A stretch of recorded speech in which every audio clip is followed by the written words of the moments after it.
আসসালামু আলাইকুম। HSC 2025 batch one shot MCQ একদম লাস্ট রিভাইজ ক্লাস। এটা মোদের বিদ্যালয়ের পক্ষ থেকে এইচএসসি 25 ব্যাচের জন্য লাস্ট লাইভ ক্লাস।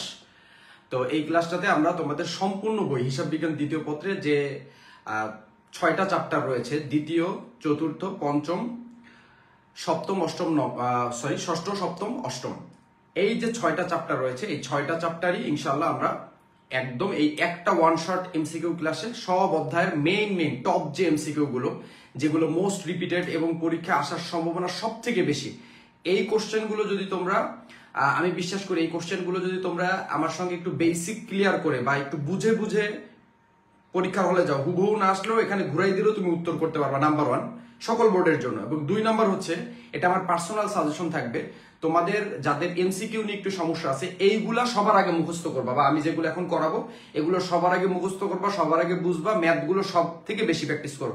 ম্যাথ খুবই সোজা, জাস্ট তুমি খাতায় 2-3 বার করে ফেলবা। ছোট ছোট ম্যাথ, এমসিকিউটা ছোট ছোট ম্যাথ আসে। আর হচ্ছে এর বাইরে যে তোমরা যেটা করবা সেটা হচ্ছে 2024 সালে যতগুলো এমসিকিউ আছে সব এমসিকিউ গুলো তুমি বুঝে প্র্যাকটিস করবা। 100% শিওর থাকে তুমি A+ পাবা। অলরাইট, আমি একটু ভিডিওটা আমাদের যে প্রাইভেট গ্রুপগুলোতে আছে সেগুলো একটু শেয়ার করে দিব। আমাকে 1 মিনিট একটু সময় দাও। আর দেরি হওয়ার জন্য আন্তরিক দুঃখিত। একটু আগে ক্লাস শেষ করেছি 4:30টার দিকে, ফোনে একদম চার্জ ছিল না, ফুল চার্জ করে এসে তোমাদের সামনে দাঁড়াইছি, এই জন্য একটু সময় লাগছে। ঠিক আছে, এবং আমি এর মাঝখানে জাস্ট খালি কয়টা একটু খেয়েছি, সকালবেলা থেকে খাওয়ার সুযোগ পাইনি। আর এবং আমি ওই খাওয়ার সময় তোমাদের জন্য কাজ করছি। ঠিক আছে, মানে আমি বসা ছিলাম না। আমার একটু সময় দাও, কেমন? 1 মিনিট জাস্ট। তোমরা একটু ফ্রেন্ডদের মেনশন করে দাও যে মোদের বিদ্যালয়ের এমসিকিউ ম্যারাথন ক্লাস শুরু হয়ে গেছে। তোমরা সবাইকে একটু মেনশন করে দিতে পারো, কেমন? আচ্ছা, আসেন প্রথমে আমরা দ্বিতীয় চ্যাপ্টার থেকে শুরু করব। হিসাব বিজ্ঞান দ্বিতীয় পত্রের দ্বিতীয় অধ্যায়, এটা আপনাদের শর্ট সিলেবাসের প্রথম অধ্যায়।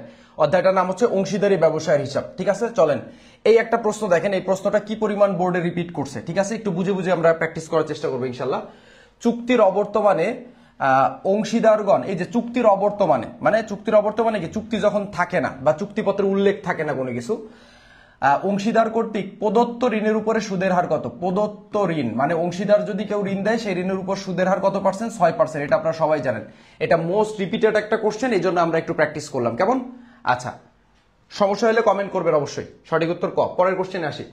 চুক্তির অবর্তমানে অংশীদারদের মধ্যে লাভ লোকসান কিভাবে বন্টিত হবে? চুক্তির অবর্তমানে, এখানেও কি, যখন চুক্তিপত্রে উল্লেখ না থাকে অংশীদারদের মধ্যে লাভ লোকসান কিভাবে বন্টিত হবে, লাভ লোকসান কিভাবে বন্টিত হবে। মনে করেন চুক্তিপত্রে বলা নাই যে কত অনুপাতে বন্টন হবে নাকি মূলধন অনুসারে বন্টন হবে, এরকম কোনো কিছু বলা নাই। এরকম যদি কিছু বলা না থাকে তখন সেটা আমরা সমহারে মানে কি, সমানভাবে অংশীদারদের ভিতরে মুনাফাটা বন্টন করে দিই, মানে প্রত্যেকে সমান করে পাবে, কেমন?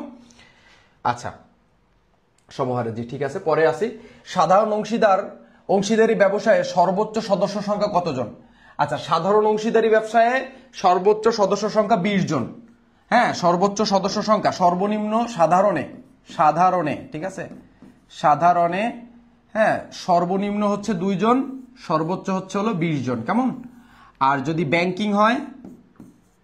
ব্যাংকিং হয় সেক্ষেত্রেও সর্বনিম্ন কয়জন? 2 জন। সাধারণ হইলেও সর্বনিম্ন 2 জন, ব্যাংকিং হইলেও সর্বনিম্ন 2 জন। একা তো আর অংশীদারি করা যায় না, একজন সঙ্গে থাকা লাগেই। আর এখানে সর্বোচ্চ কয়জন? 10 জন। অলরাইট, একটু মনে রাখবেন। তার মানে সঠিক উত্তর হচ্ছে গ। জি, নেক্সট কোশ্চেন আসেন। অংশীদারি কারবারে ব্যাংকিং ব্যবসায়ের ক্ষেত্রে সর্বোচ্চ সদস্য সংখ্যা কত? ব্যাংকিং ব্যবসায়ের ক্ষেত্রে ভালো মতন খেয়াল করেন, কিন্তু এখানে বলতে হচ্ছিল ব্যাংকিং ব্যবসায়ের ক্ষেত্রে, এটা কিন্তু সাধারণ ব্যবসা না। ব্যাংকিং ব্যবসার ক্ষেত্রে সর্বোচ্চ সদস্য সংখ্যা কয়জন? 10 জন। এখানে 10 জনের বেশি অংশীদার হইতে পারবে না। কি ব্যাপার, লাইভে কয়জন দেখা যাচ্ছে না কেন?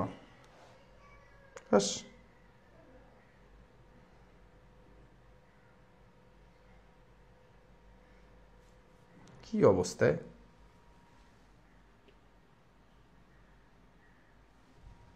ঠিক আছে, আচ্ছা ঠিক আছে, সঠিক উত্তর 10 জন। নেক্সট কোশ্চেন আসেন। অংশীদারি ব্যবসায় কত সালের আইন অনুযায়ী পরিচালিত হয়? দেখেন হিউজ পরিমাণ বোর্ডে আসছে, 24 সালেও আসছে, কুমিল্লা বোর্ড, এই যে সেই বিখ্যাত কুমিল্লা বোর্ড। হ্যাঁ, আচ্ছা, অংশীদারি ব্যবসায় কত সালের আইন অনুযায়ী পরিচালিত হয়? এটা হচ্ছে হলো অংশীদারি ব্যবসা যেহেতু 1932 সালের ভারতীয় অংশীদারি আইন, ঠিক আছে, এটা আমি আগেও পড়াইছি আপনাদের, ভারতীয় অংশীদারি আইন, ঠিক আছে। আচ্ছা, সঠিক উত্তর গ। এরপরে কোশ্চেন আসেন, বৃষ্টি তার অংশীদারি কারবার। আচ্ছা, প্রশ্নে বসে হলো উত্তোলনের উপরে 5% সুদ কত হবে, উত্তোলনের উপরে 5% সুদের হারে কত হবে, তার মানে এখানে উত্তোলনের সুদ নির্ণয় করতে বসে। এখন দেখেন, বৃষ্টি তার অংশীদারি কারবার থেকে বার্ষিক 40,000 টাকা নগদ উত্তোলন করে। বার্ষিক, এখানে বার্ষিক মানে কিন্তু টোটাল বছর এসে 40,000 টাকা উত্তোলন করছে, এবং উত্তোলনের সুদ সবসময় বার্ষিক উত্তোলনের উপরে, বার্ষিক নগদ উত্তোলনের উপরে ধার্য করা হয়।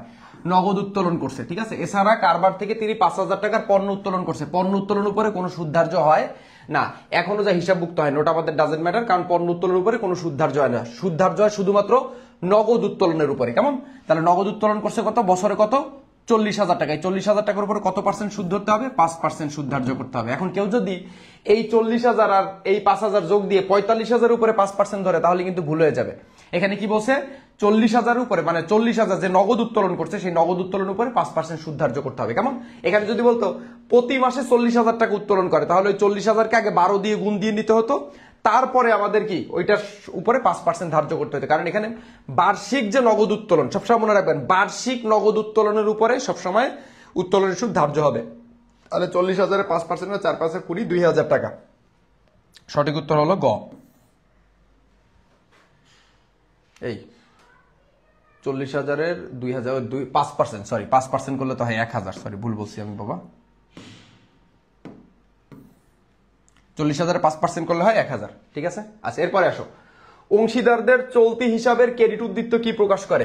অংশীদারদের, এই যে দেখো, তোমরা যে ওই যে চলতি হিসাব করো না, চলতি হিসাব, অংশীদারদের লাভ, ওই যে লাভ ক্ষতি আবন্টন হিসাব করার পরে তোমরা কি করো, হয় অংশীদারদের মূলধন হিসাব, অংশীদারদের মূলধন হিসাব করো, তা না হলে অংশীদারদের চলতি হিসাব করো।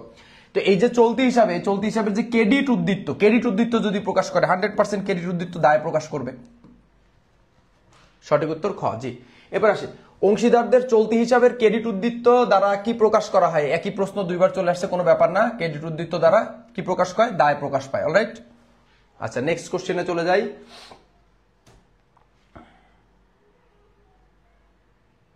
আচ্ছা দেখো, এখানে কি বলছে, আচ্ছা, প্রশ্নে কি চাইছে আগে একটু দেখে নিই। উত্তোলনের সুদ বাবদ কত টাকা ধার্য হবে, এখানেও কিন্তু উত্তোলনের সুদ ধার্য করতে বলছে, এবং তোমরা জানো যে অংশীদারি ব্যবসা থেকে উত্তোলনের সুদ আসার সম্ভাবনা কিন্তু অনেক বেশি, ঠিক আছে। সো এই উত্তোলনের সুদগুলো কিভাবে কি করতে হবে একটু ভালো মতন খেয়াল করে যাও কিন্তু, কেমন। আচ্ছা দেখো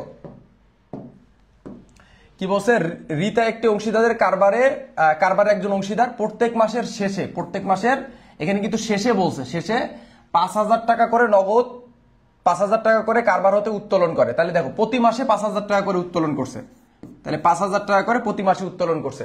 কত পার্সেন্ট সুদ, 5% সুদ। তাহলে মাসে উত্তোলন করছে কত, 5,000 টাকা। 5,000 টাকার উপরে কয় পার্সেন্ট, 5%। আমরা জানি প্রতি মাসের যদি শেষে বললে হচ্ছে 5.5 মাসের সুদ ধার্য করতে হয়, আর শুরুতে বললে 6.5, আর মাঝামাঝি বললে হচ্ছে তোমার 6, ঠিক আছে।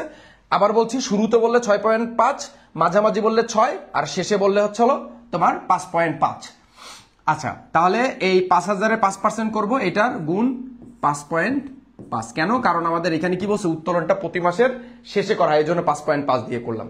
তাহলে 5,000-এ 5% করি, 250 ইন্টু 5.5 করলে হয় 1375। উত্তর কই, এই যে গ হচ্ছে সঠিক উত্তর, 1375।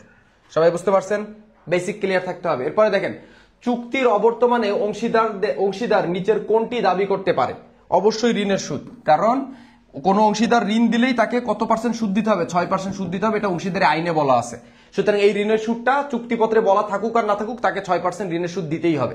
অলরাইট, নেক্সট কোশ্চেনে চলে যান। নেক্সট কোশ্চেনে কি বলছে, একটি অংশীদারি কারবারে কমিশন চার্জ করার পূর্বে নিট মুনাফা হচ্ছে কত, 1,10,000 টাকা। দেখো এখানে কি বলছে, নিট মুনাফা কত, 1,10,000 টাকা। কমিশন চার্জ করার পরবর্তী, দেখো এখানে এই কমিশনের ক্ষেত্রে একটা কথা আছে, কমিশন চার্জ করা যদি পরবর্তী বলে, কি বলে, পরবর্তী, ভালো মতন বুঝো, কমিশন চার্জ করার যদি পরবর্তী বলে, তাহলে যে নিট মুনাফা থাকবে ওইটার উপরে সরাসরি 10% ধার্য করা যাবে না। তাহলে 1,10,000 টাকার আমরা কি করব, এটাকে আমরা গুণ 10 ভাগ 110 দিয়ে করব, ঠিক আছে। অলরাইট, যদি পরবর্তী বলে। আর যদি পূর্ববর্তী বলে তখন আমরা কি করব, যদি এখানে পরবর্তী না বলে পূর্ববর্তী বলতো তখন আমরা ওই 1,10,000 টাকার উপরে সরাসরি 10% বলতাম। এখন যেহেতু পরবর্তী বলছে, এখন যেহেতু কি বলছে পরবর্তী, এই যে পরবর্তী এই জিনিসটাই হলো মেইন, এই পরবর্তী এই জিনিসটাই হলো কি বলো মেইন, এই জিনিসটাই হলো মেইন।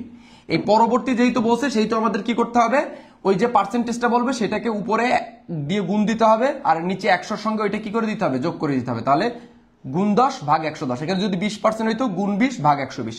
তাহলে 1,10,000কে যদি আমরা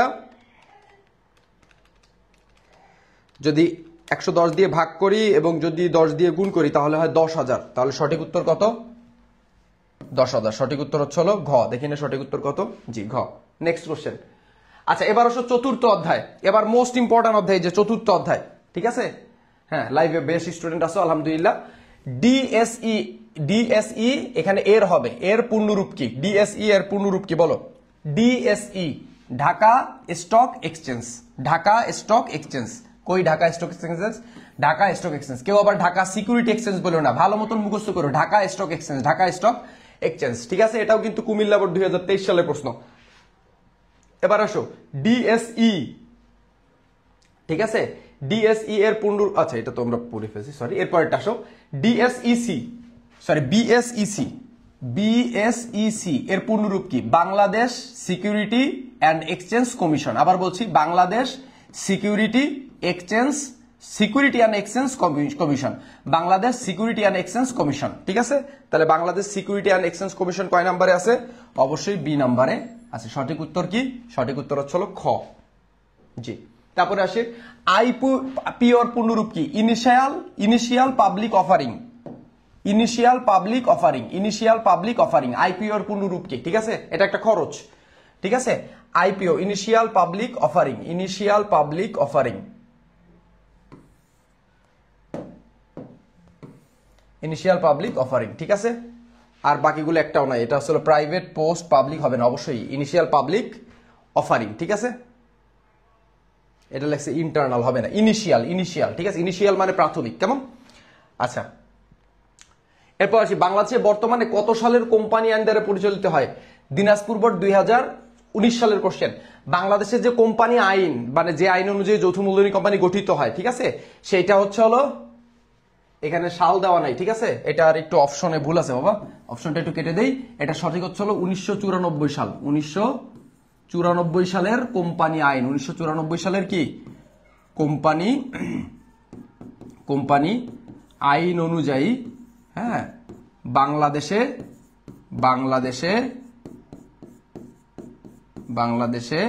হ্যাঁ যৌথ মূলধনী কোম্পানি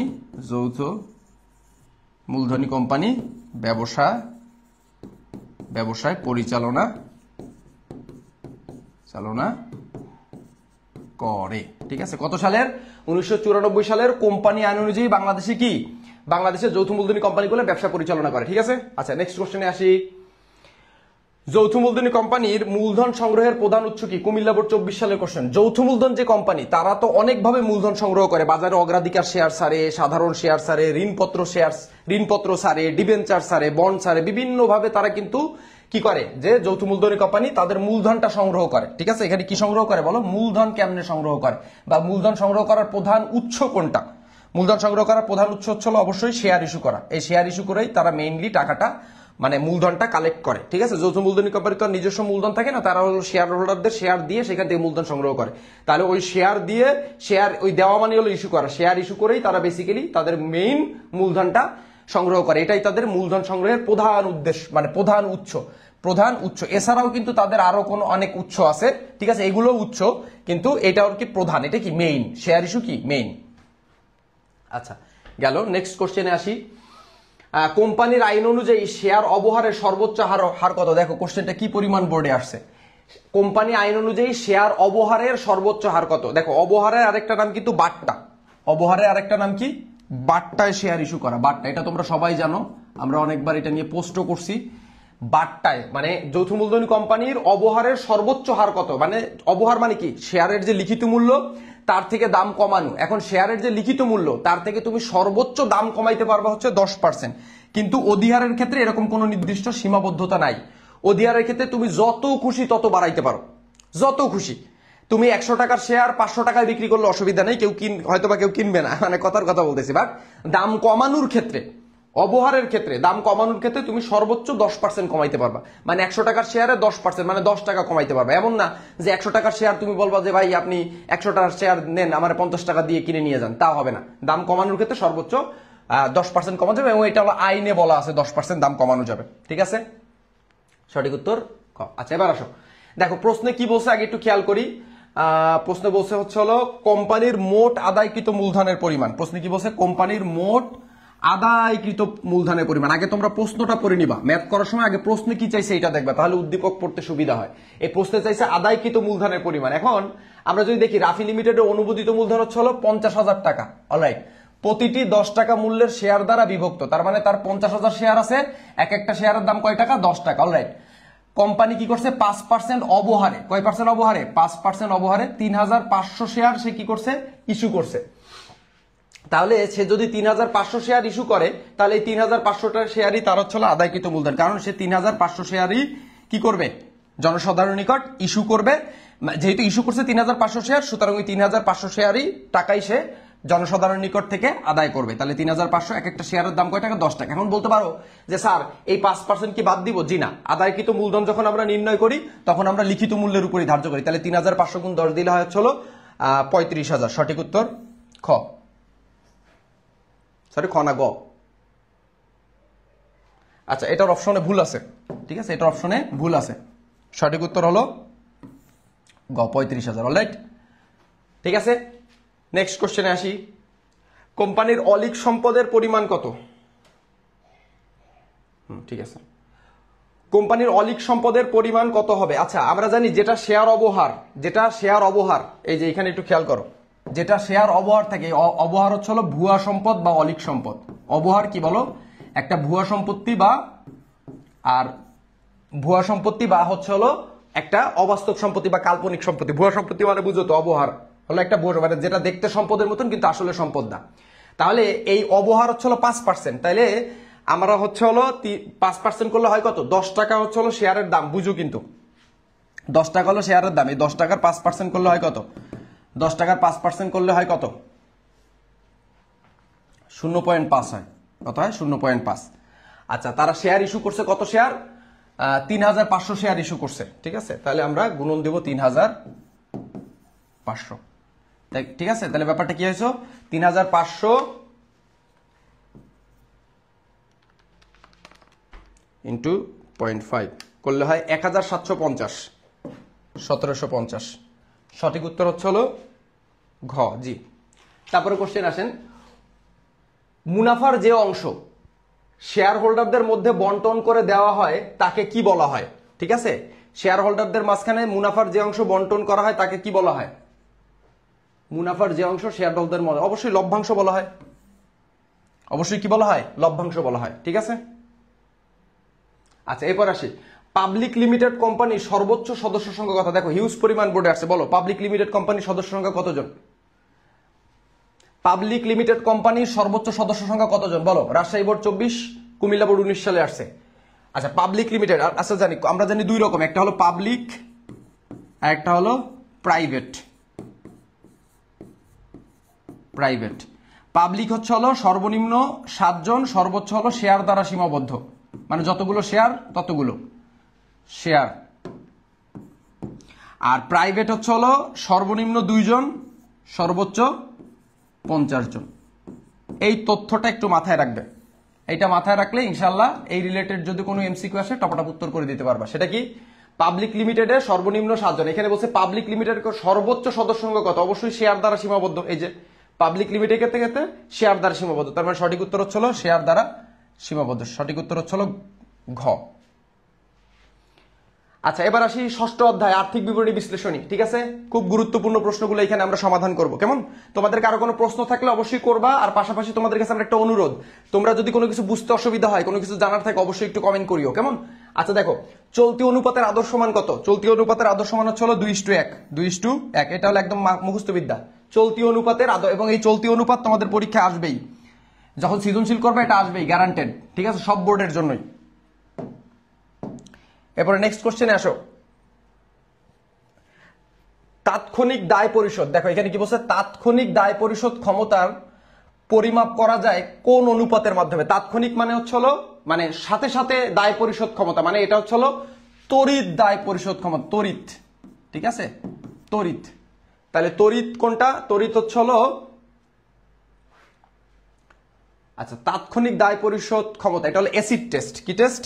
অ্যাসিড টেস্ট। এই অ্যাসিড টেস্ট মানে কি, এই অ্যাসিড টেস্ট এটার অনেকগুলো নাম আছে, আমি কিন্তু বলে দিছিলাম, অ্যাসিড টেস্ট বা হচ্ছে হলো অগ্নি পরীক্ষা, পরীক্ষা বা কি বলছিলাম, দ্রুত পরীক্ষা,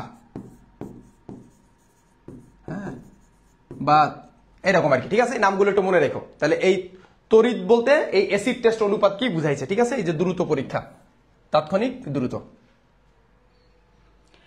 অগ্নি পরীক্ষা অনুপাত, এই যে অগ্নি পরীক্ষা নাম বলতে বলতে চলে আসছে, এই যে আমরা এই যে একটু আগে যেটা বলছি,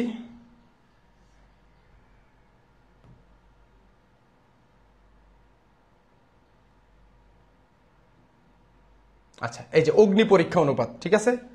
তাহলে এখানে দেখো অগ্নি পরীক্ষা অনুপাতের কথা বলছে, কি অনুপাত, অগ্নি পরীক্ষা অনুপাতের আদর্শ মান কত, অবশ্যই 1:1, এটা একদম মুখস্থ বিদ্যা, ঠিক আছে, 1:1। নেক্সট কোশ্চেন, একটি আচ্ছা প্রশ্নে কি চাইছে, চলতি দায়ের পরিমাণ, এই কোশ্চেনটা খুবই গুরুত্বপূর্ণ, সবাই একটু মনোযোগ দিয়ে, এই কোশ্চেনটা আসছে রাজশাহী বোর্ড 2022 সালে। একটি কোম্পানি 36,000 টাকার চলতি মূলধন, এখন দেখো এখানে তোমরা বলো এই চলতি মূলধন মানে কি, তোমরা বুঝো তো এই চলতি মূলধন মানে কি?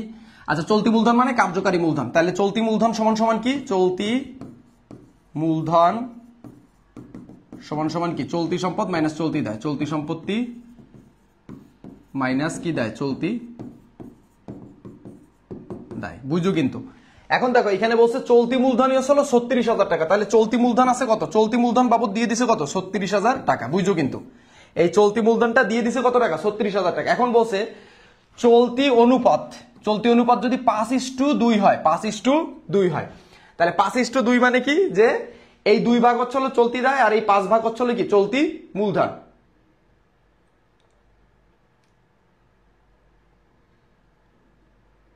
আচ্ছা এখানে চলতি মূলধন না, এখানে হবে চলতি সম্পদ, ঠিক আছে, এটা স্পেলিং ভুল করছে, চলতি সম্পত্তি হবে, ঠিক আছে, চলতি সম্পত্তি,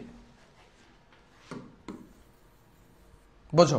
তাহলে চলতি সম্পত্তি দেওয়া আছে কত টাকা, আচ্ছা এখানে আছে 5:2 আছে চলতি, তাহলে 5 হচ্ছে হলো কি এইটা চলতি সম্পদ, আর এই 2 কি, এই 2 কি, এই 2 হচ্ছে হলো কি আমাদের চলতি দায়। তাহলে আমাদের অঙ্কে চলতি সম্পদ, এই যে এটা কিন্তু চলতি মূলধন না, চলতি সম্পদ দেওয়া আছে কত, 36,000 টাকা, তাহলে এই 36,000 টাকা হলো চলতি সম্পদ, তাহলে 36,000 টাকা সমান সমান কয় ভাগ, 36,000 টাকা সমান সমান হলো 5 ভাগ, ঠিক আছে। এখন আমাদের প্রশ্নে বলছে চলতি দায়ের পরিমাণ কত, তাহলে চলতি দায় সমান সমান কত ভাগ, 2 ভাগ, তাহলে 2 দিয়ে গুণ, ঠিক আছে। তার মানে যে টাকাটা দেওয়া থাকবে ওই টাকা দিয়ে প্রথমটা দিয়ে ভাগ করব, পরেরটা দিয়ে গুণ করব, ঠিক আছে। তাহলে 36,000 ভাগ 5 গুণ 2, 14,400।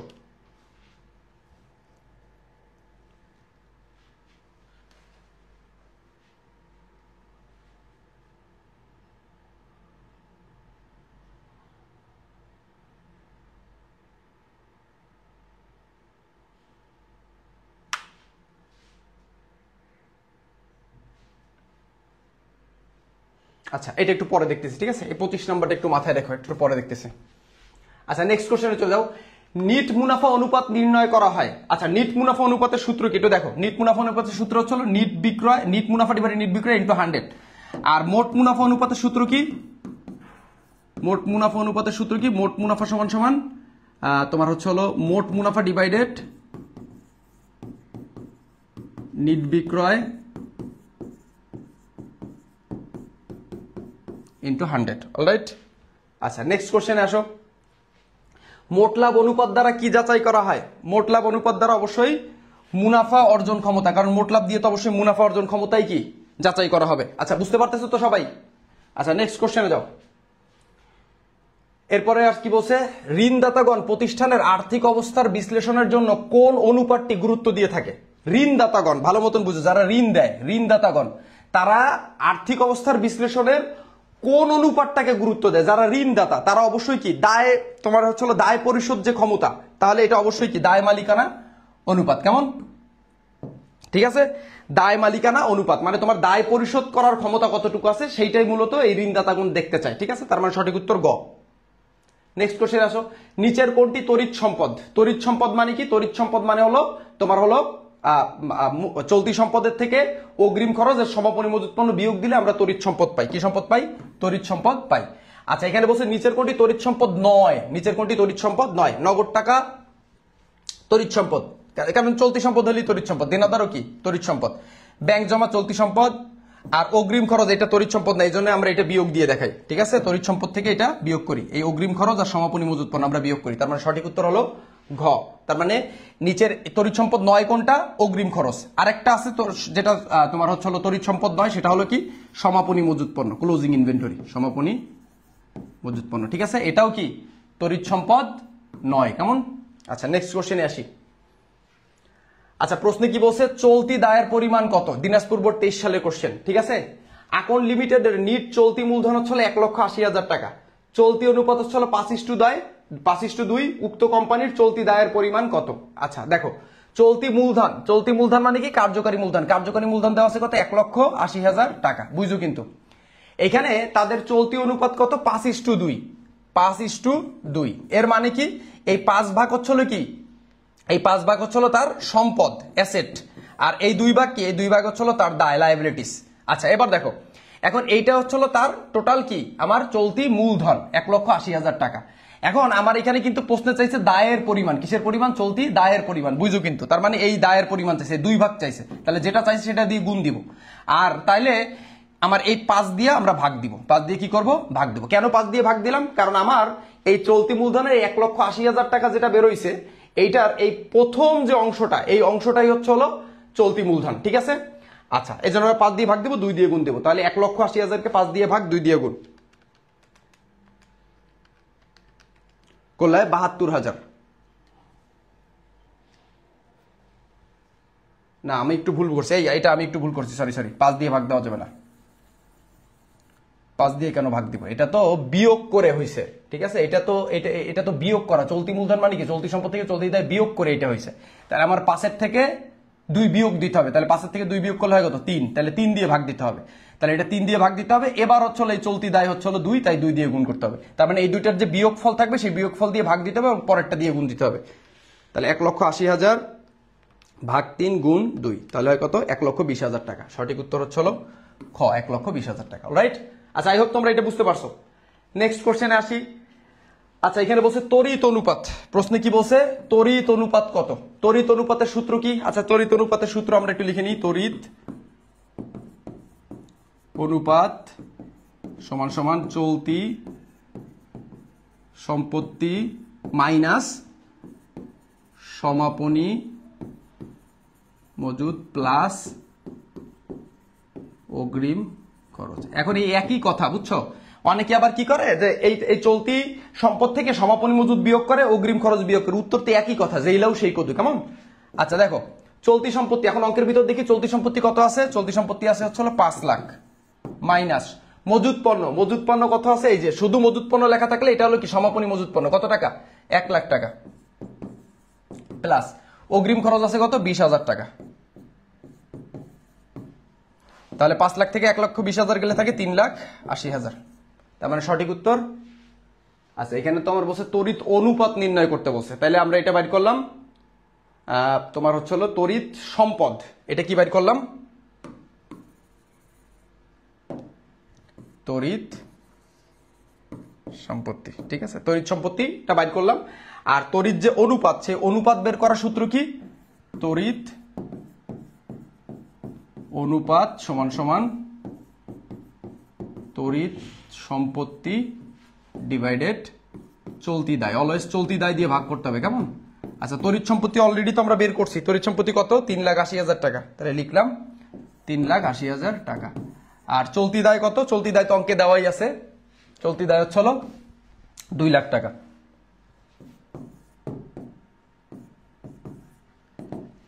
এবার আসো 3,80,000-কে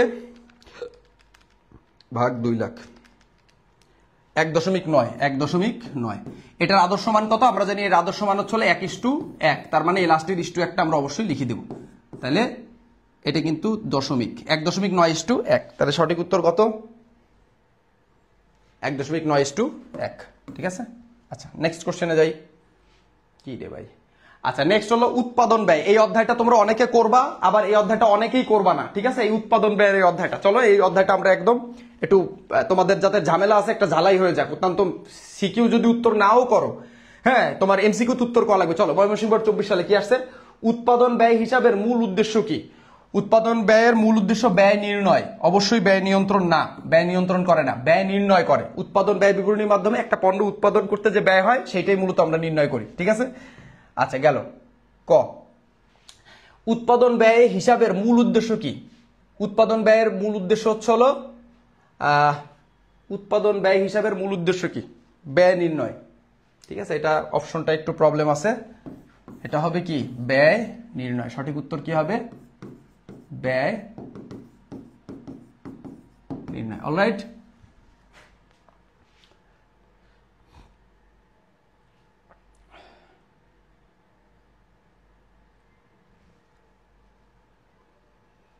আচ্ছা এই কোশ্চেনটার অপশনে এটা হবে না, বুঝছো? এটা এই কোশ্চেনটাই ভুল আছে। ঠিক আছে, এই কোশ্চেনটাই ভুল আছে, কারণ এই কোশ্চেনের অপশন এই সাইডটা হয় না, বুঝছো? এটা বাদ দাও, পরেরটায় যাও। আচ্ছা মুখ্য ব্যয় বা প্লাস কারখানা উপরিব্যয়, মুখ্য ব্যয় আর কারখানা উপরিব্যয় এই দুইটা যোগ দিলে আমরা কি পাই? বলো, এই দুইটা যোগ দিলে আমরা কি পাই? মুখ্য ব্যয়ের সঙ্গে কারখানা উপরিব্যয় যোগ দিলে আমরা পাই উৎপাদন ব্যয়। কি ব্যয় পাই? উৎপাদন ব্যয়।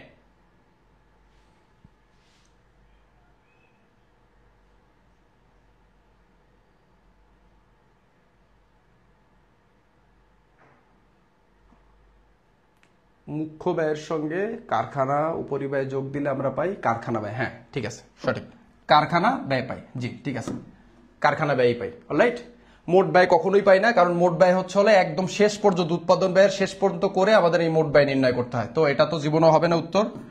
আর রূপান্তর ব্যয় তো কোনোদিন হবে না। রূপান্তর হচ্ছে হলো তোমার হচ্ছে হলো মানে মজুরির সঙ্গে যে কারখানা মানে সরি উৎপাদন উপরিব্যয় থাকে সেটা যোগ দিয়ে আমাদের রূপান্তর ব্যয় বের করতে হয়। আর এখানে বসে হচ্ছে হলো মুখ্য ব্যয়। আমি চিন্তা করতেছিলাম মুখ্য ব্যয়ের সঙ্গে মজুরি যোগ দিলে, না মজুরি তো মুখ্য ব্যয়ের ভিতরে। ঠিক আছে, এটা একটু মনে রেখো। ঠিক আছে, মুখ্য ব্যয়ের সঙ্গে কারখানা উপরিব্যয় যোগ দিলে আমরা পাবো হচ্ছে হলো কারখানা ব্যয়। কেমন? আচ্ছা নেক্সট কোশ্চেন আসে রূপান্তর ব্যয়। রূপান্তর ব্যয় এটা হিউজ পরিমাণ গুরুত্বপূর্ণ একটা কোশ্চেন। রূপান্তর ব্যয় বলতে কি বোঝো? রূপান্তর ব্যয় বলতে বুঝি হচ্ছে হলো মজুরির সঙ্গে তোমার হচ্ছে হলো উপরিব্যয়। ঠিক আছে, মুখ্য ব্যয় সরি মজুরি ব্যয়ের সঙ্গে উপরিব্যয়।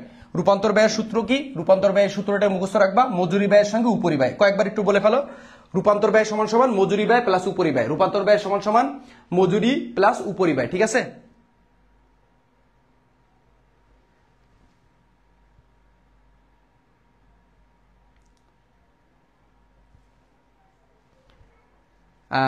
আর আপনি তো ভুল করলে ঠিক করে মুছে ফেলতে পারেন। ঠিক আছে, পরীক্ষার হলে আমাদেরকে এভাবে কোনো অপশন আছে? ভুল হলে আমাদের খাতাটা আবার দিয়েন।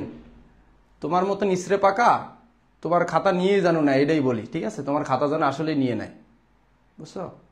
পাক না এখানে তো আমি, বুঝতেছো এখানে কিভাবে ক্লাস নিচ্ছি? সারাদিন ক্লাস নিচ্ছে, রাতে ঘুমাই না, এখানে একটার পর একটা কন্টেন্টে ডিস্টার্ব হচ্ছে, এইখানে আমি মিস্টেক করছি। তুমি পরীক্ষা হলে তো গোসল টোসল করে খায়া দেয় রাতে ঘুমাই তারপর যাবা, তাহলে তোমার এত সমস্যা হয় কোন জায়গা থেকে?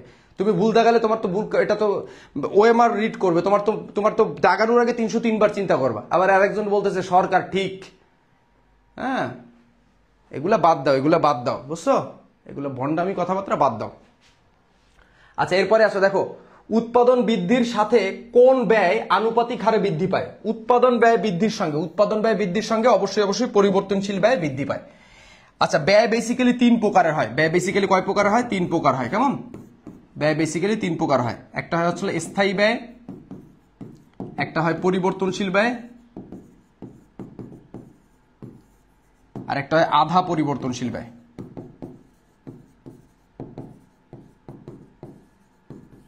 ঠিক আছে, স্থায়ী ব্যয় মানে হচ্ছে উৎপাদন ব্যয় বাড়া কমানোর সঙ্গে যেটার কোনো সম্পর্ক নাই। আর উৎপাদন ব্যয় বাড়লে কমলে যে ব্যয়টা বাড়ে কমে সেটা হলো পরিবর্তনশীল ব্যয়। আর যে ব্যয়টার ভিতরে কিছু অংশ থাকে স্থায়ী ব্যয়, কিছু অংশ থাকে পরিবর্তনশীল ব্যয়, ওটাকে বলা হয় আধা পরিবর্তনশীল ব্যয়। যেমন টেলিফোন বিল। আর পরিবর্তনশীল ব্যয়ের যেমন হচ্ছে কাঁচামালের ব্যয়। আর স্থায়ী ব্যয় মনে করা হচ্ছে হলো অফিস ভাড়া। এরকম উৎপাদন ব্যয় যত বাড়ুক কমুক অফিস ভাড়া কিন্তু সেম একই দিতে হয়। কেমন?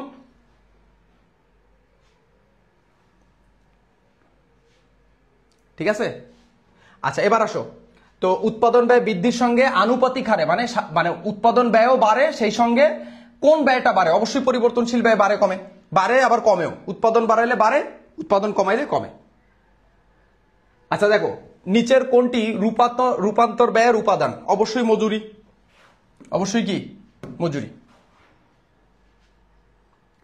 এবার আসো দেখো, এখানে একটা ম্যাথটা কি বলছে যে ব্যবহৃত কাঁচামালের ব্যয় কত। আচ্ছা ব্যবহৃত কাঁচামালের ব্যয়ের যে সূত্রটা, এটা তো উৎপাদন ব্যয়ের একদম শুরুতেই তোমরা করো, ঠিক আছে। প্রারম্ভিক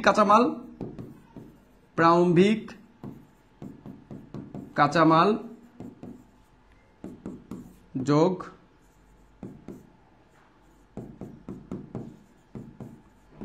কাঁচামাল ক্রয় প্লাস কাঁচামালের বহন খরচ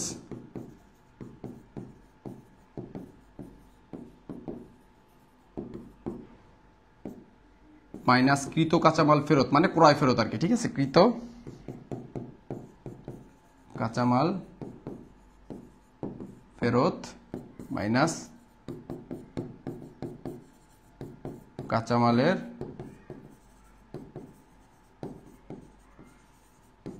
খেয়াল করো, কাঁচামালের প্রারম্ভিক মজুদ দেওয়া আছে কত টাকা? ৮০,০০০ টাকা, লিখলাম ৮০,০০০। এরপর কি আছে? কাঁচামালের সমাপনী মজুদ কত আছে? সমাপনী মজুদ আছে ৭০,০০০, তাহলে লিখলাম এখানে ৭০,০০০। আচ্ছা এরপর কি বলছে? কাঁচামাল ক্রয় করছে কত? ৪,৫০,০০০, তাহলে ৪,৫০,০০০ ক্রয় করছে, অলরাইট। আচ্ছা কাঁচামালের বহন খরচ মানে পরিবহন খরচ, ক্রয় পরিবহন কত হাজার? ১০,০০০, গেল ১০,০০০। এরপর কি আছে? বিক্রয় পরিবহন জীবনও আসবে না। ব্যবহৃত কাঁচামালের ব্যয় কত? তাহলে এগুলো যোগ বিয়োগ করলেই হয়ে যাচ্ছে। এটা যেহেতু বিয়োগ আছে, এটা বিয়োগে দিয়ে দেব। তাহলে ৮০,০০০ প্লাস ৪,৫০,০০০ প্লাস ১০,০০০ মাইনাস ৭০,০০০, ৪,৭০,০০০ সঠিক উত্তর। ঠিক আছে, এই ব্যবহৃত কাঁচামালের ব্যয়টা মোস্ট ইম্পর্টেন্ট একটা কোশ্চেন, এটা পরীক্ষা আসতে পারে। জাস্ট এই চার্টটা মুখস্থ রাখতে হবে, ঠিক আছে, মোস্ট ইম্পর্টেন্ট কিন্তু এটা। নেক্সট কোশ্চেনে কি বলছে আমরা যদি একটু দেখি, দেখো প্রতিষ্ঠানের উৎপাদনের পরিমাণ কত? কিসের পরিমাণ কত? উৎপাদনের পরিমাণ কত, ঠিক আছে। তাহলে উৎপাদনের পরিমাণ কিভাবে বের করে, ঠিক আছে।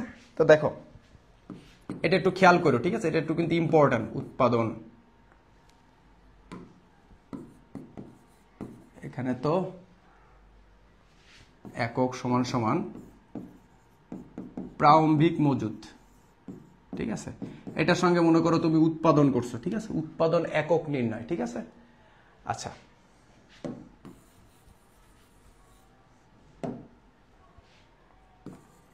প্রারম্ভিক মজুদ, এটার সঙ্গে তুমি মনে করো যোগ করছো উৎপাদন, যা উৎপাদন করছো সেগুলো সব যোগ দিছো, উৎপাদন একক। এটার থেকে যা বিক্রি করছো, ঠিক আছে, যা বিক্রি করছো, বিক্রি করলে কি হয়? চলে যায় না? মনে করো তোমার কাছে 10টা কলম প্রথমে ছিল, তুমি আরো 2টা কলম উৎপাদন করছো, তাহলে 10 আর 2 তোমার কাছে হলো কত? 12টা কলম। 12টা কলম থেকে মনে করো তুমি 3টা কলম বিক্রি করলা, 3টা কলম বিক্রি করে 3টা কলম চলে গেছে, তাহলে আর আছে কত? 9টা কলম। তাহলে এটা সমান সমান হচ্ছে হলো কি? সমাপনী মজুদ। এই সমাপনী মজুদের সূত্রটা একটু মনে রাখবা। দেখো এখন মান দেওয়া আছে কোনটা কোনটা দেখি। প্রারম্ভিক মজুদ দেওয়া আছে কত? ৬,০০০ একক, লিখলাম ৬,০০০ একক।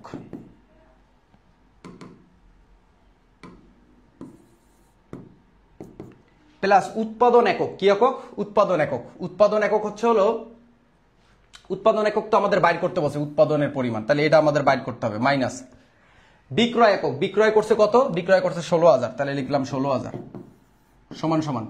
আর সমাপনী মজুদ একক, এটা তো অঙ্কে দেওয়াই দিচ্ছে যে সমাপনী মজুদ একক কত? সমাপনী মজুদ একক, আচ্ছা বিক্রয় একক ১৬,০০০, সরি বিক্রয় একক হচ্ছে হলো তোমার বিক্রয় হচ্ছে হলো ৩০,০০০, বিক্রয় হচ্ছে হলো ৩০,০০০, ঠিক আছে। আর সমাপনী মজুদ একক কত? সমাপনী মজুদ একক হচ্ছে হলো তোমার ১৬,০০০, তাহলে এখানে সমাপনী মজুদ এখানে ১৬,০০০। এখন দেখো এখানে একটু বোঝার চেষ্টা করো, এখানে আমাদের বেসিক্যালি কি বের করতে হবে? এই দেখো এখানে আমাদের এই উৎপাদন এককটা বের করতে হবে। এখন বলো তো এটা কিভাবে বের করব? ঠিক আছে, এটা কিভাবে বের করবো বলো? এই যে উৎপাদন এককটা, এটা কিভাবে বের করা যায় বলো? ঠিক আছে, এটা কিভাবে বের করা যায়? অলরাইট, কিভাবে বের করা যায় একটু বলো তো দেখি না। আচ্ছা খুবই সোজা, দেখো তুমি প্রথমে এই চিহ্নটার এই পাশে রাখলা, মনে করো এটাই তো আমার বাইর করতে হবে, ঠিক আছে? তাহলে এই 30,000 আগে মাইনাস আছে, এটা ওই পাশে চলে যাবে, তাহলে 16,000 প্লাস 30,000, ঠিক আছে? আর এটার আগে প্লাস আছে, ওই পাশে গেলে মাইনাস হয়ে যাবে, তাহলে 6,000 ওই পাশে চলে যাবে, ঠিক আছে? এবার যোগ দাও, তাহলে 16,000 আর 30,000 যোগ করলে হয় কত? 46,000। 46,000 তে 6,000 গেলে থাকে 40,000, তাহলে সঠিক উত্তর হচ্ছে হলো ক, 40,000 একক। স্ক্রিনশট করে রাখো, এটি কিন্তু ইম্পর্টেন্ট একটা কোশ্চেন। বাংলাদেশের শ্রম আইন অনুযায়ী একজন শ্রমিককে দৈনিক কত ঘন্টা কাজ করতে হয়? একজন শ্রমিককে দৈনিক 8 ঘন্টা কাজ করতে হয়, ঠিক আছে? একজন শ্রমিক দৈনিক 8 ঘন্টা কাজ করে, 6 দিন কাজ করে, 8 ঘন্টা 6 দিন, তাহলে 6টা কত? 48 ঘন্টা হলো তার সাপ্তাহিক শ্রম ঘন্টা।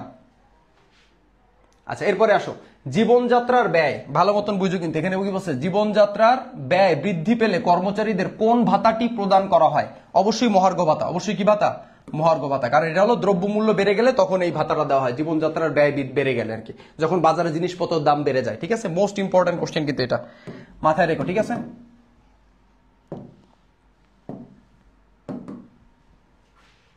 নেক্সট কোশ্চেনে আসো। উৎপাদন প্রক্রিয়া অব্যাহত রাখার জন্য যে পরিমাণ মাল সর্বদা মজুত রাখা আবশ্যক তাকে কি বলে? উৎপাদন প্রক্রিয়া অব্যাহত রাখার জন্য, মনে করো তুমি একটা পণ্য উৎপাদন করতেছো, এখন ওই উৎপাদন করতে মনে করো তো কিছু কাঁচামাল দরকার হয়, এখন এই কাঁচামাল শেষ হয়ে গেলে তো তুমি আর উৎপাদন করতে পারবা না, তাহলে ওইটাকে কি বলে? ওইটাকে বলা হচ্ছিল নিরাপত্তা মজুদ, মানে এইটুকু মজুদ রাখাই লাগবে মাল, নিরাপত্তা। ওই নিরাপত্তা মজুদ মানে লাস্ট এতটুকু মজুদ থাকতেই হবে, এটা যদি মজুদ না থাকে তাহলে আমার এই উৎপাদন প্রক্রিয়া ব্যাহত হবে। তো এই উৎপাদন প্রক্রিয়া অব্যাহত রাখার জন্য যে পরিমাণ মাল রাখতে হয়, স্টকে রাখতে হয়, সেটাই হচ্ছে হলো নিরাপত্তা মজুদ, ঠিক আছে?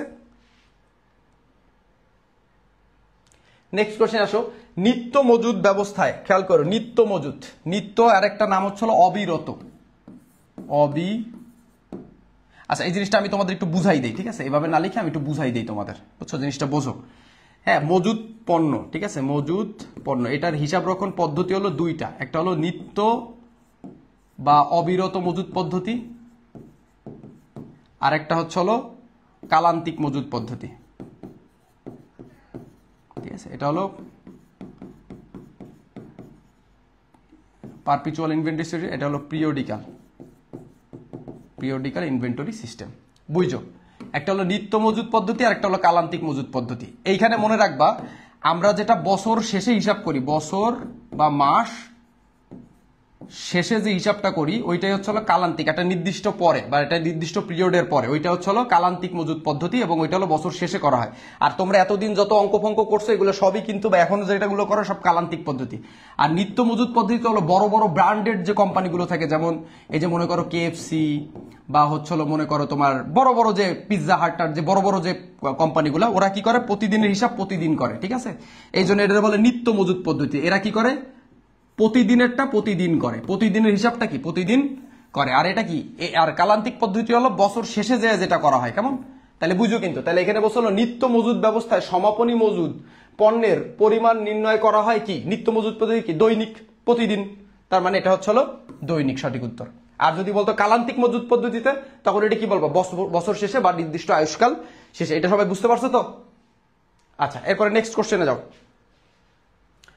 কালান্তিক মজুদ পদ্ধতিতে কখন সমাপনী মজুদ পণ্যের পরিমাণ নির্ণয় করা হয়? কালান্তিক মজুদ পদ্ধতি, এই যে বলতে বলতে চলে আসছে কালান্তিক মজুদ পদ্ধতি, কালান্তিক মজুদ পদ্ধতি, এই যে লিখে দিছে কালান্তিক মজুদ পদ্ধতিতে বছর শেষে বা একটা হিসাবকাল শেষে, ঠিক আছে?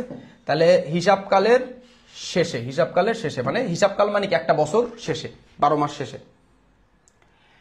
ফব শিপিং পয়েন্ট, ঠিক আছে? আচ্ছা, একটা হলো ফব শিপিং পয়েন্ট, ঠিক আছে? একটা হলো ফব শিপিং পয়েন্ট, আর একটা হলো ফব ডেস্টিনেশন, আর একটা হলো ফব ডেস্টিনেশন। এগুলো তোমরা ইসে উঠলে পাবা, ঠিক আছে? অ্যাডমিশনে গেলে পাবা। ফব ডেস্টিনেশন হচ্ছে হলো, ফব শিপিং পয়েন্ট হচ্ছে হলো যখন এই পণ্যের যে ক্রয় পরিবহন, এটা ক্রয় পরিবহনটা ক্রেতা বহন করবে। কে বহন করবে? ক্রেতা। তখন এটাকে বলে হয় ফব শিপিং পয়েন্ট, মানে ওই পয়েন্টে কে থাকে? ক্রেতা থাকে। তার মানে ক্রেতা যদি ওই পরিবহন খরচ দেয় তখন এটাকে ফব শিপিং পয়েন্ট বলে। আর তোমার ওই পণ্যের পরিবহন খরচ যদি বিক্রেতা দিয়ে দেয়, কে দিয়ে দেয়? বিক্রেতা দিয়ে দেয়, তখন এটাকে বলা হয় ফব ডেস্টিনেশন। কি বলে? ফব ডেস্টিনেশন। একটু মনে রাখো, কেমন? তো এখানে বলছে ফব শিপিং পয়েন্ট বলতে কি বুঝায়? ফব শিপিং পয়েন্ট বলতে বোঝায় হচ্ছে হলো আন্তঃবহন, আন্তঃবহন মানে পরিবহন ব্যয় ক্রেতা বহন করবে। ফপ শিপিং পয়েন্ট বলতে শিপিং পয়েন্ট, পয়েন্ট, এই পয়েন্ট বললে, যদি পয়েন্ট বলে তাহলে বুঝবা যে এটা হলো ক্রেতা দিবে, তার মানে এটা অবশ্যই কি ক্রেতা বহন করবে। সঠিক উত্তর ক। নেক্সট কোশ্চেনে আসি। পরিবহন সংক্রান্ত শর্ত হলো কি? পরিবহন সংক্রান্ত শর্ত কোনটা? পরিবহন সংক্রান্ত শর্ত হলো ফপ শিপিং পয়েন্ট, এটা পরিবহন সংক্রান্ত। ফপ ডেস্টিনেশন, এটাও পরিবহন শর্ত। আর এটা হচ্ছে, এটা কখনোই শর্ত না, কারণ এটা হলো ধারে বিক্রয়ের ক্ষেত্রে, কি ধারে বিক্রয়ের ক্ষেত্রে শর্ত দেয়, এটা হলো বিক্রয় শর্ত। কি শর্ত? এটাকে বলা হয় বিক্রয় শর্ত। এই যে 2-10 নিট 30, 2-10 নিট 30, তার মানে সঠিক উত্তর হলো 2 আর 3।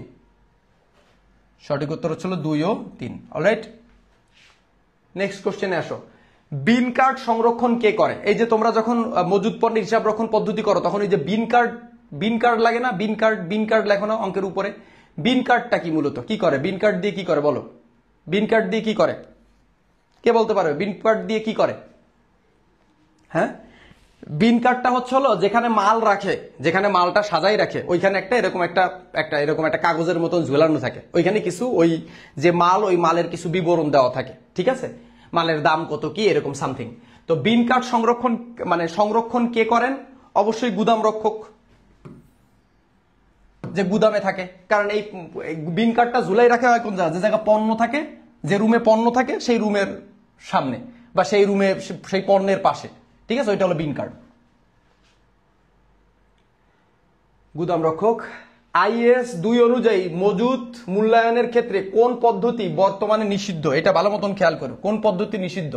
এই যে যেটা তোমাদের শর্ট সিলেবাসে নাই, সেটা হলো কি লিফো পদ্ধতি, last in first out.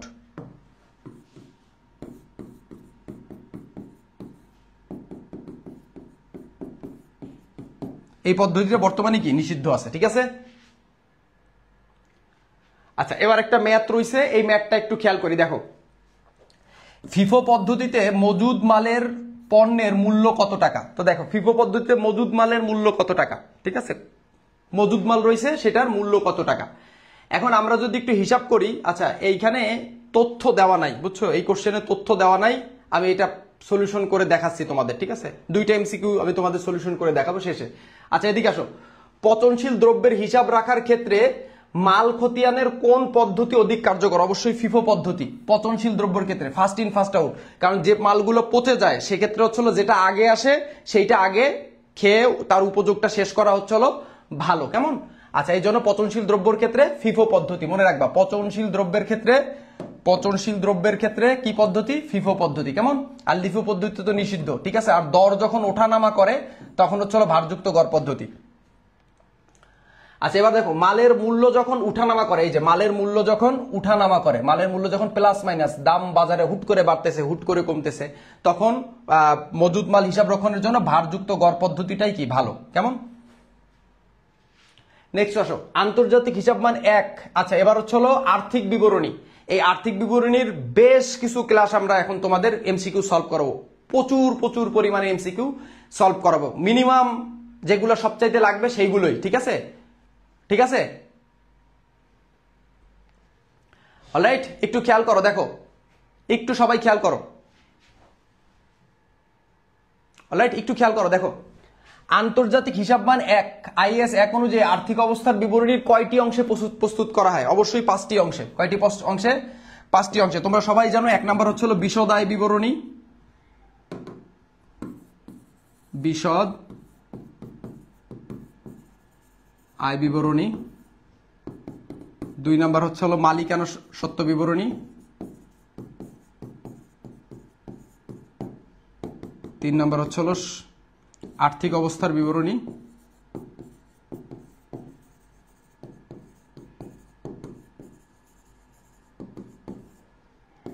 4 number হচ্ছে নগদ প্রবাহ বিবরণী, যেটা হিসাব বিজ্ঞান দ্বিতীয় পত্রের 3য় অধ্যায়। আর 5 নাম্বার হচ্ছে প্রয়োজনীয় নোটস ও টিকা, ঠিক আছে। তাহলে এই হচ্ছে 5টা, বিশদ আয় বিবরণী, মালিকানা সত্ত্ব বিবরণী, আর্থিক অবস্থার বিবরণী, নগদ প্রবাহ বিবরণী, টিকা। তাহলে 5টি, ঠিক আছে, পাইলাম, ওকে। IAS এর পূর্ণরূপ কি? International accounting standards. International accounting standards. একটু খেয়াল করো, এখানে কিন্তু বলছে স্ট্যান্ডার্ডস, কি বলছে? স্ট্যান্ডার্ডস, এস আছে, এই এসটা খেয়াল করো। অনেক সময় অপশনে স্ট্যান্ডার্ড দেন, এই যে দেখো এখানে স্ট্যান্ডার্ড দিছে, এটা কিন্তু হবে না, কি হবে? স্ট্যান্ডার্ডস, ঠিক আছে? এটা যদি বা এখানে ইম্পর্টেন্ট লিখছে, এটা তো হবেই না। নেক্সট কোশ্চেনে যাও। কোনটি আর্থিক বিবরণীর অংশ নয়? কোনটি আর্থিক বিবরণীর অংশ নয় বলো? নগদ প্রবাহ বিবরণী আর্থিক বিবরণীর অংশ, আয় বিবরণী মানে বিশদ আয় বিবরণী আর্থিক বিবরণীর অংশ, রেওয়া মিল আর্থিক বিবরণীর অংশ না। রেওয়া মিল হচ্ছে হিসাবের গাণিতিক শুদ্ধতা যাচাই করার জন্য খতিয়ান উদ্ধৃত দিয়ে একটা রেওয়া মিল প্রস্তুত করা হয়। নেক্সট কোশ্চেন, কত সালে ভ্যাট আইন প্রবর্তিত হয়? যশোর বোর্ড 2015 সালে। 1991 সালে। ভ্যাটের ফুল মিনিং কি? ভ্যাটের ফুল মিনিং হচ্ছে value added tax, value added tax, ঠিক আছে? ভ্যালু অ্যাডেড ট্যাক্স সংক্ষেপে বলা হয় হচ্ছে VAT, ঠিক আছে? বাংলায় বলা হয় মূল্য সংযোজন কর। ভ্যালু মানে মূল্য, অ্যাড মানে সংযোজন, আর ট্যাক্স মানে কর, এটাকে সংক্ষেপে বলা হয় মূসক। তার মানে এই মূসকও যা, ভ্যাটও তাই, ভ্যালু অ্যাডেড ট্যাক্সও যা, মূল্য সংযোজন করো তাই, ঠিক আছে? একই কথা। 1991 সালে। নেক্সট কোশ্চেন, বিক্রয় থেকে বিক্রিত পণ্যের ব্যয় বাদ দিলে আমরা কি পাবো? বিক্রয় থেকে আমরা সবাই জানি, বিক্রয় থেকে যদি বিক্রিত পণ্যের ব্যয় বাদ দেয় তাহলে আমরা কি পাই? আমরা অবশ্যই বিক্রয় থেকে বিক্রিত পণ্যের মোট মুনাফা পাই, ঠিক আছে? গ্রস প্রফিট পাই, মোট মুনাফা। আচ্ছা, প্রশ্নে কি বলছে? আচ্ছা, সম্পূর্ণ উদ্দীপকটা পড়ি, দেখো কি বলছে। একটি কোম্পানির মোট লাভের পরিমাণ আছে 2 লাখ টাকা, তাহলে দেখো লাভ হয়েছে কত? মোট লাভ হয়েছে কত? মোট লাভ কত? 2 লাখ, বুঝো কিন্তু মোট লাভ কত? 2 লাখ। আচ্ছা, কিন্তু নিট ক্ষতি পরিমাণ 80,000। দেখো এখানে মোট লাভ হয়েছে 80,000, কিন্তু লাস্টে যে নিট ক্ষতি হয়েছে কত? অঙ্কের শেষে যে নিট ক্ষতি মানে নিট মুনাফা বা ক্ষতিটা বের করে এখানে ক্ষতি বের হয়েছে 80,000 টাকা। এখন দেখো কোথায় লাভ ছিল 2 লাখ, আর সেখানে যে আবার লাস্টে লাভ তো নিট লাভ তো হয়নি, যে নিট ক্ষতি হয়ে গেছে। মোট লাভ ছিল কি? প্রথমে বের করো মোট লাভ, তারপর বের করো পরিচালন লাভ, তারপর বের করো হলো নিট লাভ। এখন এখানে মোট লাভ ছিল 2 লাখ, লাস্টে যে নিট ক্ষতি বের হয়ে গেছে, তার মানে কি? তার মানে অবশ্যই বুঝতে হবে ব্যয় বৃদ্ধি পাইছে। কি ব্যয়? প্রত্যক্ষ ব্যয় বৃদ্ধি পাইছে। প্রতিষ্ঠানে যে প্রত্যক্ষ খরচগুলো থাকে, যেমন ওই পরিচালন ব্যয়, এগুলো বৃদ্ধি পাইছে, প্রচুর পরিমাণ পরিচালন ব্যয় হয়েছে, ব্যবসাটা চালাইতে অনেক বেশি খরচ হয়েছে, দ্যাটস ওইটা হলো কি? নিট ক্ষতি হয়ে গেছে আর কি, ঠিক আছে? কারণ আয়ের থেকে যদি নিট মোট মুনাফা মানে কি? এটা হলো আয়। এখন আয়ের থেকে যদি প্রত্যক্ষ ব্যয়গুলো অনেক বেশি হয়, আয়ের থেকে ব্যয় বেশি হয়ে গেলে কি হয়ে যায়? ক্ষতি বের হয়, ক্ষতি হয়, ঠিক আছে? অলরাইট। আচ্ছা, আসো। অবচয় কোন ধরনের ব্যয়? অবচয় অবশ্যই অনগদ ব্যয়, কারণ অবচয় হচ্ছে একটা অনগদ ব্যয়, এবং অবচয় হলো একটা ব্যয় বন্টন প্রক্রিয়া, ঠিক আছে? ব্যয় বন্টন প্রক্রিয়া, মনে রাখো, ঠিক আছে? অবচয় কি? একটা ব্যয় বন্টন প্রক্রিয়া, ঠিক আছে? আচ্ছা, অবচয় একটা কি? মুনাফা জাতীয় ব্যয়, মুনাফা জাতীয় ব্যয়। অবচয় কি? একটা মুনাফা জাতীয় ব্যয়, মনে রাখো, ঠিক আছে? অবচয় কি? একটা মুনাফা জাতীয় ব্যয়, অবচয়কে ব্যয় বন্টন প্রক্রিয়া বলে, এবং অবচয় একটা অনগদ ব্যয়। কারণ অবচয় যখন হয়, কোন একটা স্থায়ী সম্পত্তি যখন ক্ষয় হয়, তখন এর ফলে কিন্তু আমাদের ব্যবসা থেকে নগদ টাকা যায় না, কিন্তু এটা আমাদের জন্য ব্যয়, কারণ ওই যে স্থায়ী সম্পত্তির মূল্য হ্রাস করে দিচ্ছে। আচ্ছা, সমাপনী মজুত পণ্যের মূল্য কোনটির মাধ্যমে নির্ণয় করা যায়? সমাপনী মজুত পণ্যের মূল্য কোনটির মাধ্যমে নির্ণয় করা যায়? আচ্ছা, আমরা সবাই জানি, এই যে তোমরা সবাই জানো যে বিক্রিত পণ্যের ব্যয় কিভাবে নির্ণয় করে? প্রারম্ভিক মজুদ প্লাস নিট ক্রয় প্লাস প্রত্যক্ষ খরচ মাইনাস সমাপনী মজুত পণ্য। দেখো, এই তো প্রারম্ভিক মজুদ, নিট ক্রয়, প্রত্যক্ষ খরচ, সমাপনী মজুত পণ্য। এখন এখানে বলছে সমাপনী মজুত মালের কিভাবে নির্ণয় করে, এইটা কেমনে নির্ণয় করে? তাহলে এই যে এইগুলো যোগ দিলেই তো হয়ে যাবে। তাহলে কি মানে সমাপনী মজুত পণ্যের মূল্য কোনটির মাধ্যমে নির্ণয় করা যায়, ঠিক আছে? আচ্ছা, তাহলে প্রারম্ভিক মজুত পণ্য নিট ক্রয় প্রত্যক্ষ খরচ, প্রারম্ভিক মজুত পণ্য ক্রয় মাইনাস বিক্রিত পণ্যের ব্যয় দিলেও আমরা কি পাই? প্রারম্ভিক মজুত পণ্য ক্রয় বিক্রিত পণ্যের ব্যয়, ঠিক আছে? হ্যাঁ, এখন ধরো এগুলো করলে লাস্টে যে কি বের হয়? বিক্রিত পণ্যের ব্যয়, বুঝো কিন্তু বিক্রিত পণ্যের ব্যয়। তার মানে এখন অঙ্কের ভিতরে এই বিক্রিত পণ্যের ব্যয়ও দেওয়া আছে, এই প্রারম্ভিক মজুত পণ্য দেওয়া আছে, ক্রয়ও দেওয়া আছে। তাহলে কি করবা? এই দুটো যোগ করে এটা বিয়োগ দিয়ে দেবা, তাহলে আমাদের এই যে এটাও বের হয়ে যাবে, এটাও বের হয়ে যাবে। এখন যেহেতু এইটা চাইছে, সমাপনী মজুত চাইছে, এটা বের হয়ে যাবে, ঠিক আছে? তার মানে সঠিক উত্তর হচ্ছে ক। নেক্সট কোশ্চেন আসো, বিক্রিত পণ্যের ব্যয় বিক্রয় অপেক্ষা বেশি হলে আয় বিবরণীতে কি প্রভাব পড়বে? তাহলে দেখো এখানে কি বলছে, বিক্রিত পণ্যের ব্যয় যদি বিক্রয় কি আমাদের জন্য আয়, তাহলে আয়ের এটা হলো আয়, আর বিক্রিত পণ্যের এটা কি, বিক্রিত পণ্যের এটা হলো ব্যয়। তাহলে আয়ের থেকে এই যে ব্যয়, এই হলো বিক্রয় কি একটা আয়, আর এই আয়ের থেকে বিক্রিত পণ্যের ব্যয় যদি বেশি হয়, তাহলে আমরা জানি আয়ের থেকে ব্যয় বেশি হলে ক্ষতি হয়, তার মানে এটা অবশ্যই হবে কি মোট ক্ষতি, গ্রস লস। আচ্ছা এবার দেখো এখানে কোশ্চেনে কি বলছে, নিট ক্রয়ের পরিমাণ, কিসের পরিমাণ, নিট ক্রয়ের পরিমাণ। এখন নিট ক্রয় কেমনে নির্ণয় করে তোমরা সবাই জানো, ক্রয় থেকে আমরা ক্রয় ফেরত বিয়োগ করি, ওইটার থেকে মাইনাস করি ক্রয় বারটা, ওটা থেকে বিয়োগ করি হচ্ছে হলো পণ্য উত্তোলন, মালিক কর্তৃক যদি কোনো পণ্য উত্তোলন হয় সেটা পণ্য উত্তোলন বিয়োগ করি, ওটা থেকে আমরা বিয়োগ করি হচ্ছে বিনামূল্যে পণ্য বিতরণ, বিনামূল্যে পণ্য বিতরণ। আচ্ছা এটা সবার, এরপর আমরা যদি অলিখিত ক্রয় থাকে সেটা যোগ করি, এবং সবার শেষে ক্রয় ভ্যাটটা বিয়োগ করে দিই, ক্রয় ভ্যাট বিয়োগ করি, কেমন? আচ্ছা দেখো তাহলে ক্রয় দেওয়া আছে কত, আমরা যদি অঙ্কের ভিতর দেখি ক্রয় দেওয়া আছে কত, ক্রয় দেওয়া আছে হলো 14,000, আর ক্রয় ফেরত দেওয়া আছে কত 1,000, তাহলে ক্রয় থেকে ক্রয় ফেরত 1,000 বিয়োগ করবো, এখানে আর কোনো এন্ট্রি নাই, তাহলে ক্রয় থেকে ক্রয় 1000 বিয়োগ করলে হয় উত্তর 13,000, 14,000 থেকে 1,000 বিয়োগ করলে 13,000 সঠিক উত্তর, সঠিক উত্তর খ। এরপর আসো সিলেট বোর্ড 23 কি বলছে, মোট লাভ কত, প্রশ্নে কি বলছে, মোট লাভের পরিমাণ কত। দেখো এশিয়া লিমিটেডের পণ্য ক্রয় 22,000 টাকা, তাহলে পণ্য ক্রয় করছে কত টাকা, 22,000 টাকা, বিক্রয় কত, পণ্য বিক্রয় হচ্ছে হলো 33,000 টাকা, সমাপনী মজুদ হচ্ছে হলো 5,000 টাকা, বিক্রিত পণ্যের ব্যয় হচ্ছে হলো 21,000 টাকা। এখন আমরা জানি এই মোট লাভ বের করে কিভাবে, নিট বিক্রয় থেকে, নিট বিক্রয় মাইনাস কি বিক্রিত পণ্যের ব্যয়, বিক্রিত পণ্যের ব্যয়, অলরাইট।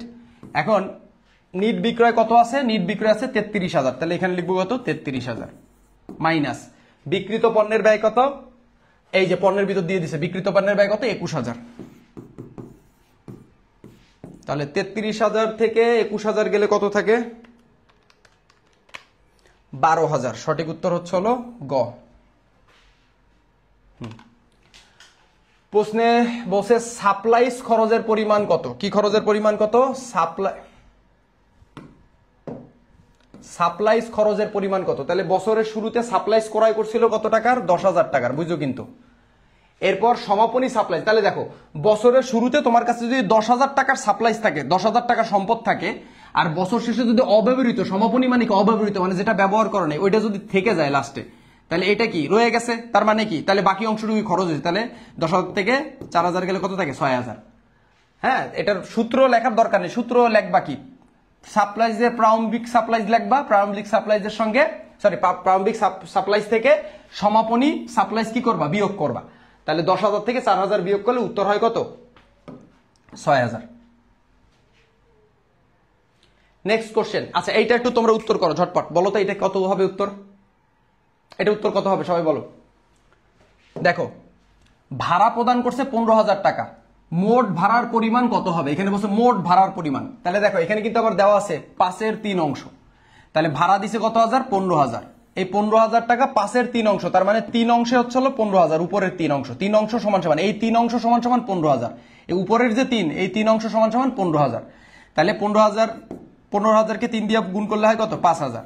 এখন আমার এখানে তাহলে বকেয়া আছে কত, এখানে বসে বকেয়া কত আছে, বকেয়া আছে হচ্ছে 5-এর 3 বিয়োগ করলে হয় কত 2, তাহলে 2 দিয়ে গুণ দিব, তাহলে 5,000কে যদি আমরা 2 দিয়ে গুণ দিই তাহলে হয় কত 10,000, তার মানে বকেয়া আছে 10,000, আর খরচ হয়েছে কত 15,000, তাহলে 10 আর 15 কত, 10 আর 15 হলো 25,000, সঠিক উত্তর হচ্ছে ঘ।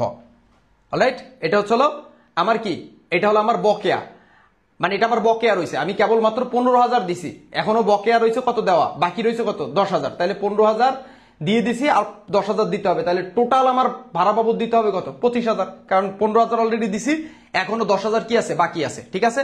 আর আমরা জানি বকেয়া সবসময় কি করতে হয়, যোগ করে সমন্বয় করতে হয়। রক্ষিত আয় বিবরণীর মূল উদ্দেশ্য কি, লভ্যাংশ বন্টন, লভ্যাংশ বন্টন, লাভটা হয় সেটা রক্ষিত আয়ের মাধ্যমে কি করা হয়, সংরক্ষিত আয়ের মাধ্যমে শেয়ার হোল্ডারদের মাঝখানে বন্টন করা হয়।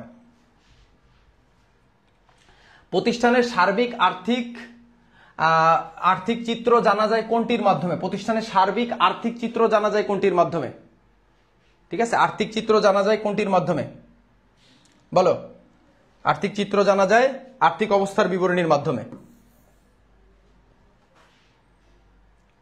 এবার দেখো, বিলম্বিত বিজ্ঞাপন কোন ধরনের সম্পদ? অবশ্যই কাল্পনিক সম্পদ বা ভুয়া সম্পদ। কাল্পনিক সম্পদ বা কি সম্পদ? ভুয়া সম্পত্তি, একই কথা। ঠিক আছে, এখন এই বিলম্বিত বিজ্ঞাপন বাদেও কিন্তু আরো ভুয়া সম্পত্তি আছে, কি যেমন শেয়ার অবহার একটা ভুয়া সম্পত্তি, এটাও কাল্পনিক সম্পত্তি। ঠিক আছে, তারপর প্রাথমিক খরচ। তাইলে এই যে বিলম্বিত বিজ্ঞাপন, শেয়ার অবহার, প্রাথমিক খরচ, এই তিনটাই হচ্ছে কাল্পনিক সম্পত্তি। আর্থিক বিবরণী সাধারণত কত বছরের জন্য তৈরি করা হয়? মানে কতবার তৈরি করা হয়? এটা হলো বছরে একবার প্রস্তুত করতে হবে এবং এটা প্রস্তুত করা বাধ্যতামূলক, মনে রাখবা, বাধ্যতামূলক। যৌথ মূলধনী কোম্পানির প্রতি বছর আর্থিক বিবরণী প্রস্তুত করা, বছরে একবার আর্থিক বিবরণী ন্যূনতম প্রকাশ করা বা প্রস্তুত করা বাধ্যতামূলক। কোম্পানি আইন অনুযায়ী সুনাম কোন ধরনের সম্পদ? অবশ্যই স্থায়ী সম্পদ। গতকাল যখন এটা করাইছি তখনও এটা বলছি, সুনাম কিন্তু দেখো, এই যে সুনাম, এই সুনাম কিন্তু একদিক থেকে অস্পর্শনীয় সম্পদ। কি? অস্পর্শনীয় সম্পত্তি সুনাম, কারণ সুনাম স্পর্শ করা যায় না। একদিক থেকে যেমন অস্পর্শনীয়, আরেক দিক থেকে এই যৌথ মূলধনী কোম্পানির জন্য সুনাম একটা কি? স্থায়ী সম্পদ। কেমন? আচ্ছা, কোনটি অস্পর্শনীয় সম্পত্তি? অবশ্যই সুনাম একটা অস্পর্শনীয় সম্পত্তি। নট অনলি সুনাম, সুনাম বাদেও আরো আছে পেটেন্ট, ট্রেডমার্ক, কপিরাইট,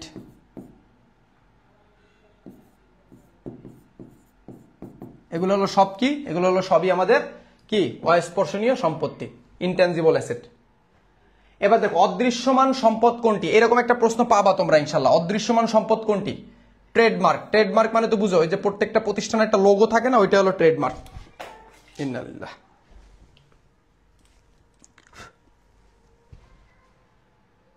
আচ্ছা, এরপরে আসো, কোনটি সম্পদ? নিচের কোনটা সম্পদ? অবশ্যই অনুপার্জিত আয়, দায়, অগ্রিম ব্যয় একটা সম্পদ। খরচের অগ্রিম, খরচ মানে অগ্রিম ব্যয় মানে খরচের অগ্রিম, এটা তো সম্পদই। কি সম্পদ? চলতি সম্পদ। পাশাপাশি আয়ের বকেয়া, এটাও কিন্তু আমাদের জন্য কি বলো? এটাও আমাদের জন্য সম্পদ। ঋণপত্র কোম্পানির কোন ধরনের দায়? ঋণপত্র কোম্পানির কোন দায়? অবশ্যই বহির্দায়, কারণ ঋণপত্র যারা ঋণদাতা থাকে এরা প্রতিষ্ঠানের বাইরের লোক, সুতরাং এটা আমাদের জন্য বহির্দায়। অনুপার্জিত আয়, অনুপার্জিত আয়ের আরেকটা নাম হলো অগ্রিম আয়। অনুপার্জিত আয়ের একটা নাম কি? অগ্রিম আয়, প্রিপেইড এক্সপেন্স, প্রিপেইড এক্সপেন্স না, অগ্রিম আয়ের আরেকটা নাম হচ্ছে আনআর্নড রেভিনিউ, অগ্রিম আয়। তাহলে আয়ের অগ্রিম আমাদের জন্য কি? অবশ্যই দায়, তার মানে সঠিক উত্তর হচ্ছে খ। যদি অনুপার্জিত আয় অর্জিত হয়, বুঝো কিন্তু, অনুপার্জিত আয় যদি অর্জিত হয়ে যায়, ঠিক আছে, তাহলে কি হবে? তাহলে অনুপার্জিত আয় অর্জিত হলে আয় হয়, মানে তুমি অগ্রিম টাকা নিছিলা তো এটাই তো অনুপার্জিত, ওইটা আয় হয়েছে তোমার, তার মানে এটা তোমার আয় হয়ে গেছে, তার মানে আয় বাড়ছে, তার মানে সঠিক উত্তর ক। এবার দেখো প্রারম্ভিক, আচ্ছা প্রশ্নে কি বলছে? বিক্রিত পণ্যের ব্যয় কত? ঠিক আছে, বিক্রিত পণ্যের ব্যয়ের আমরা জানি চারটা জিনিস লাগে। এক নাম্বার লাগে হচ্ছে প্রারম্ভিক মজুদ প্লাস নিট ক্রয় প্লাস প্রত্যক্ষ খরচ মাইনাস সমাপনী মজুদ পণ্য। ঠিক আছে, কুমিল্লা বোর্ড 23 সালের কোশ্চেন। দেখো প্রারম্ভিক মজুদ পণ্য কত আছে? 25,000। ক্রয় কত? ক্রয় হচ্ছে 35,400। মজুরি হলো প্রত্যক্ষ খরচ। মজুরি কি? প্রত্যক্ষ খরচ। প্রত্যক্ষ খরচ মজুরি কত আছে? 20,000। আর সমাপনী মজুদ আছে কত? 15,000। 15,000 বিয়োগ করব।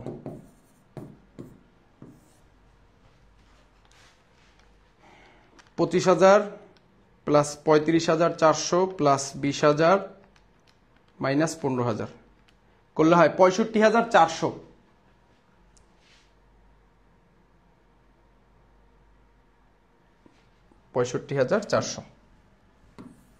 ঠিক আছে, এখানে 400 কম আছে, 65,400 হবে। ঠিক আছে,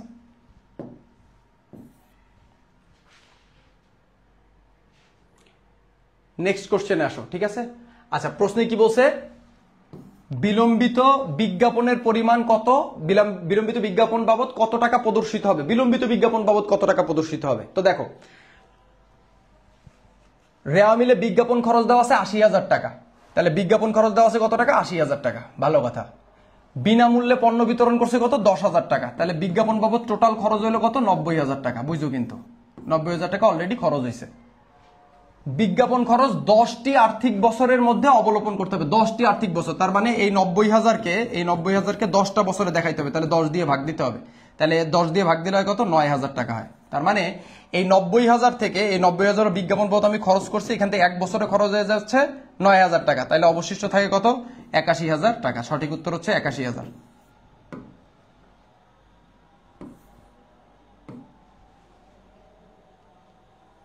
নেক্সট কোশ্চেন দেখো, এখানেও দেখো বিলম্বিত বিজ্ঞাপনের পরিমাণ কত। তোমাদের এই বিলম্বিত বিজ্ঞাপন কোনো না কোনো বোর্ডে আসবে ইনশাল্লাহ, ঠিক আছে? একটু খেয়াল করো, বিলম্বিত বিজ্ঞাপন চলতি বছরে মোট সম্পত্তি বাবদ 65,000 টাকা আছে, এর 2/5, 2/5 মানে কি? 5-এর 2 অংশ, হ্যাঁ, 2/5 বিলম্বিত বিজ্ঞাপনের পরিমাণ কত? তাহলে দেখো, চলতি বছরে মোট বিজ্ঞাপন খরচ আছে 65,000, এর 5-এর 2/5 অবলোকন করতে হবে, তাহলে 5-এর 2 অংশ অবলোকন করতে হবে, তাহলে 65,000কে 5 দিয়ে ভাগ দিতে হবে, 2 দিয়ে গুণ দিতে হবে, 65,000 ভাগ 5 গুণ 2 করলে বেরোয় কত? 26,000। কত? 26,000 টাকা, বুঝো? কিন্তু এই যে 26,000 টাকা, এই 26,000 টাকা হচ্ছে আমার বিজ্ঞাপন বাবদ অবলোপন হয়েছে, এই যে অবলোপন হয়েছে, এই অবলোপন হচ্ছে এই 26,000 টাকা, বুঝো? কিন্তু অবলোপন হয়েছে 26,000 টাকা, তাহলে অবলোপন যদি 26,000 টাকা হয়ে যায়, তাহলে 65,000 থেকে এই 26,000 আমরা এবার বিয়োগ করব, তাহলে 65,000 বিয়োগ 26,000 করলে হয় কত? 39,000 টাকা। তার মানে সঠিক উত্তর হচ্ছে 39,000 টাকা। এটাই হলো বিলম্বিত বিজ্ঞাপন। মাসিক প্রদেয় ভাড়ার পরিমাণ 3,000 টাকা, রেওয়া মিলে প্রদত্ত ভাড়া 30,000 টাকা, বছর শেষে বিষয়টি দেখানো হলো। আচ্ছা, আজান শেষ হবে, আমরা ক্লাস শেষ করব, ঠিক আছে? তারপরে আমরা হচ্ছে নামাজ পড়ে আবার নামাজের ব্রেক থাকবে, নামাজের ব্রেক পরে এসে এই লাইভে আমরা আবার ক্লাসে যুক্ত হব, ঠিক আছে? আচ্ছা দেখো, আমরা 15 মিনিট সময় নিব নামাজের। আচ্ছা দেখো, মাসিক প্রদেয় ভাড়ার পরিমাণ হচ্ছিল কত? 3,000 টাকা, রেওয়া মিলে প্রদত্ত ভাড়া হচ্ছিল 30,000 টাকা, বছর শেষে বিষয়টি দেখাতে হবে। মাসিক প্রদেয় ভাড়ার পরিমাণ হচ্ছিল 3,000 টাকা, তাহলে প্রতি মাসে হলো 3,000 টাকা, তাহলে 12 মাসে কত? 3/12 36,000 টাকা, তাহলে 12 মাসে দিতে 36,000 টাকা। রেওয়া মিলে প্রদত্ত ভাড়া মানে ভাড়া দিয়েছি কত? 30,000 টাকা, আমার দিতে হবে কত? 36,000 টাকা 12 মাসে, কিন্তু আমি দিছি 30,000 টাকা, তার মানে 6,000 টাকা আমার কি আছে? এখনো বকেয়া আছে, বুঝো? কিন্তু 6,000 টাকা কি আছে? বকেয়া আছে। তাইলে এই যেটা বকেয়া আছে, এই বকেয়াটা কি হবে? বিশদায় বিবরণীতে ভাড়া হবে 36,000 টাকা, হ্যাঁ, বিশদায় বিবরণীতে 36,000 টাকায় দেখাইতে হবে, কারণ ভাড়ার সঙ্গে বকেয়াটা যোগ করে 36,000 দেখাইতে হবে। আর্থিক অবস্থার বিবরণীর চলতি দায়ে 36,000 টাকা দেখাইতে হবে, কোনোদিনই না, কারণ এখানে দায় হচ্ছিল কত? 6,000 টাকা, তা 36,000 টাকা কেন দেখাবে? আর আর্থিক অবস্থার বিবরণীতে চলতি দায় হচ্ছিল 6,000 টাকা, ঠিক আছে? আর্থিক অবস্থা চলতি দায় তো অবশ্যই এই যে 6,000 যেটা বকেয়া আছে সেটা দেখাইতে হবে, কারণ আমার ভাড়া দেওয়ার কথা 36,000, আমি দিছি কত? আমি দিছি হলো 30,000, তার মানে আর্থিক অবস্থার বিবরণীতে যেটা দেই নেই সে 6,000, ওইটা বকেয়া, তার মানে সঠিক উত্তর হচ্ছিল 1 আর 3।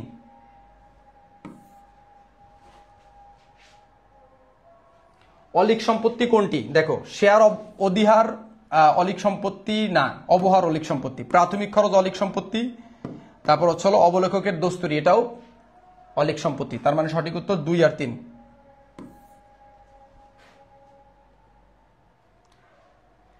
ঠিক আছে, আমাদের লাইভটা শেষ হলো, ঠিক আছে? আমরা আজানের আগে শেষ করে ফেলতে পারছি, আমি মনে করছি আরো অনেক অঙ্ক আছে।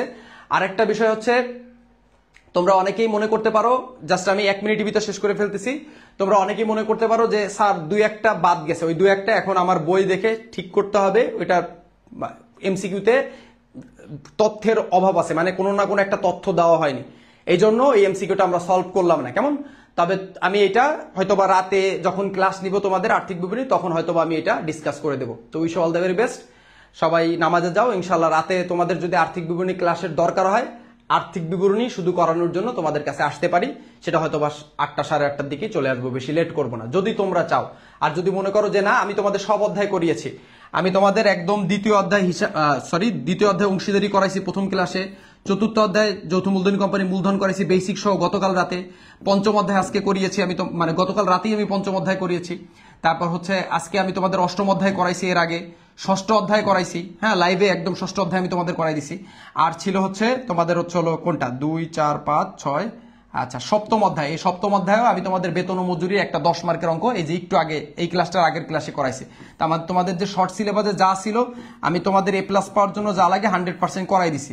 আর MCQর একটা ম্যারাথন বাকি ছিল তোমাদের, এই সেই ম্যারাথনটাও কমপ্লিট করলাম। এখন প্রচুর পরিমাণে এই পঞ্চম অধ্যায়টা একটু প্র্যাকটিস করবো আজকে রাতে, কারণ এই পঞ্চম অধ্যায় থেকে 2টা সৃজনশীল তুমি পারো না পারো